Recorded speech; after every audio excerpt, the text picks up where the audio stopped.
औरंगजेब का एक बेटा औरंगजेब से बगावत करके संभाजी महाराज से मिल जाता है। लेकिन फिल्म में यह भी दिखाया है कि संभाजी महाराज के निधन से पहले वो संभाजी महाराज को छोड़कर चला जाता है। फिर उसके साथ आगे क्या होता है, चलो ये समझ लेते हैं। दोस्तों, औरंगजेब का चौथा बेटा मोहम्मद अकबर दिल्ली के सल्तनत का बादशाह बनना चाहता था और वो छत्रपति संभाजी के साथ मिल गया। मोहम्मद अकबर छत्रपति संभाजी महाराज के साथ लगभग 5 साल तक रहा। उसे उम्मीद थी कि छत्रपति संभाजी महाराज उसे औरंगजेब के खिलाफ लड़ने में मदद करेंगे, पैसा देंगे और सैन्य भी देंगे। संभाजी महाराज ने भी उसकी काफी मदद की। कहा जाता है कि मोहम्मद अकबर हर रोज अपने बाप के मरने की प्रार्थना करता था और जब ये प्रार्थना वाली बात औरंगजेब को पता चली तो उसने कहा था कि देखते हैं इस दुनिया से पहले कौन जाता है, बाप या बेटा। खैर दोस्तों, संभाजी महाराज के साथ रहकर औरंगजेब के खिलाफ अच्छी खासी लड़ाई चल रही थी। लेकिन तभी संभाजी महाराज के खिलाफ लड़ने के लिए जंजीरा का सिद्दी, मैसूर का चिक्का देवराजा, गोवा से पोर्तुगीज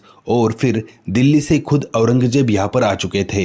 इसीलिए संभाजी महाराज के हर तरफ सिर्फ संकट ही संकट थे। इन हालात को देखते हुए मोहम्मद अकबर संभाजी महाराज को छोड़कर पर्शिया चला गया। फिर उसने अपनी सारी जिंदगी वही पर्शिया में ही निकाल दी और दोस्तों उम्र के 48 ईयर्स में पर्शिया में ही उसका देहांत हो गया। और दोस्तों, बहुत ही इंटरेस्टिंग बात यह भी है कि मोहम्मद अकबर के मरने के 1 साल बाद औरंगजेब मर गया, यानी औरंगजेब ने जो बोला था वो सच हुआ।